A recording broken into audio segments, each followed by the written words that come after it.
How's it going, guys? My name is Tavarish, and today I'm going to show you a snippet from a new podcast I'm doing with Andrew Howell called Wrench Every Day.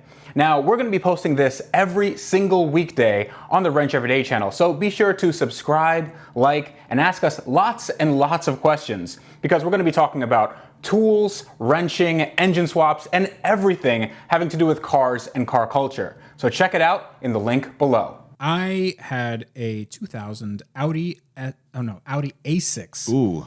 2.7T. Oh, man. I bought that from my friend's sister who sold it to me for $1,000. Real quick. Sure. That was a supercharged motor? Turbocharged, twin turbo. Don't they have the 2.7T that's supercharged? No, so the T is turbo. Okay.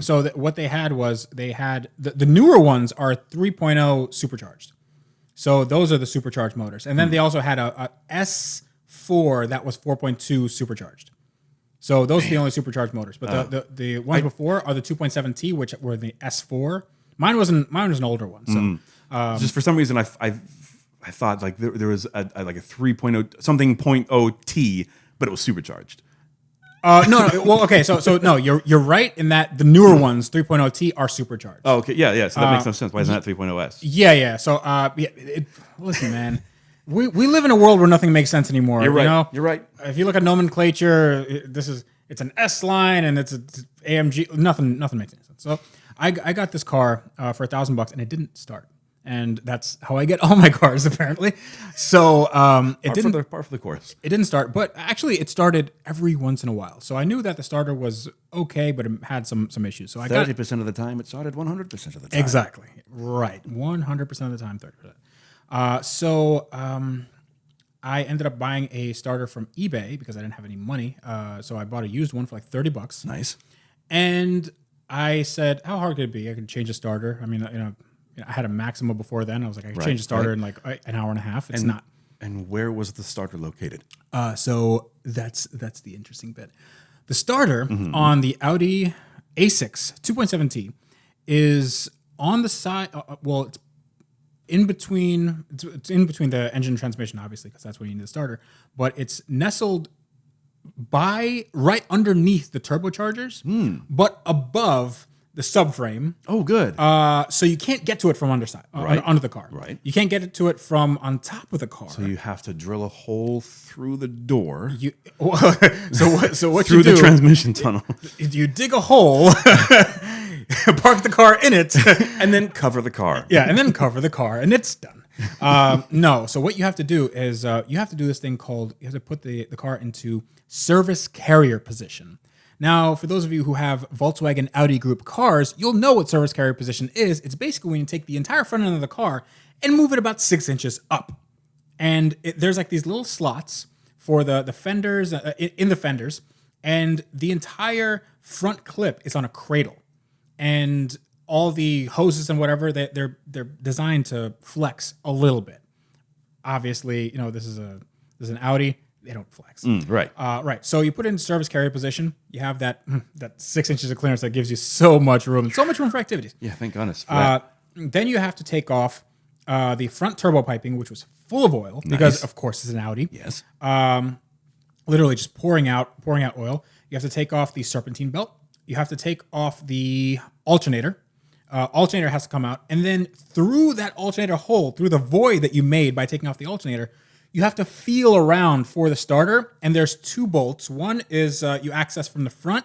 The other one you access from the back by snaking your hand underneath. Of course. I, to this day, have never seen one of those 2 bolts. I've removed it, but I have not I don't know where it is. It exists only in my imagination at this point. You have to remove it, and then the starter, you have to finagle it out. It took me, so I did this in my friend's driveway because I couldn't drive it home because the car didn't start, right? So I did it in my friend's driveway. I took up his driveway with oil and muck and debris and all that stuff. It's still sitting there, isn't it? No. It took me 3 days. Good night. 3 days. And like, I'm not going to toot my own horn, but I'm not a noob at this. Like I've installed a starter before. Like this ain't my first rodeo. This is not my. Apparently, it was. I felt like a complete noob. Like it feels like they tried to put a Bugatti Veyron worth of engineering into a car that just like it's worth $1,000, and they're like, oh, well, just take it to the shop. Take it to the Audi dealer. Exactly. I just take it to the auto dealer and have them charge you, $1,000, $2,000, $3,000. So it took me 3 days to do. And then it worked, reasonably well. But the problem, the underlying problem is the underlying problem in all Volkswagen used cars. It's, of course, an oil leak. Yes.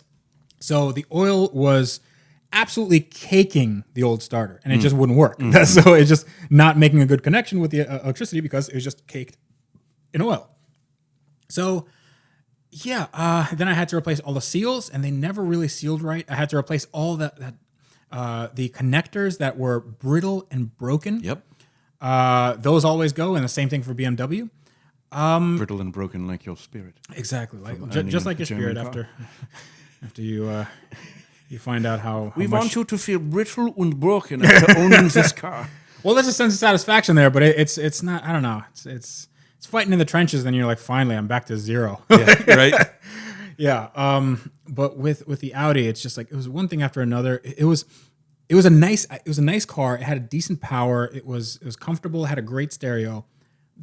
The problem was, you're just driving it and you smell burnt oil. It smelled burnt oil. It smelled like crayons inside. And But I like the crayon smell, the old German car smell. my S-Class smells like crayons, and I hate it. I'm here for it. I love it. I hate it so much. But it could be because the previous owner just had a daughter and she just put crayons and they melted or something. I don't know. No, it's very, very much a German car. Okay, smell. so that could be it. Can confirm. So that probably was the car that was the hardest I've ever worked. And this is pretty early on into my wrenching career. So, Wrenching career. Yeah, wrenching career.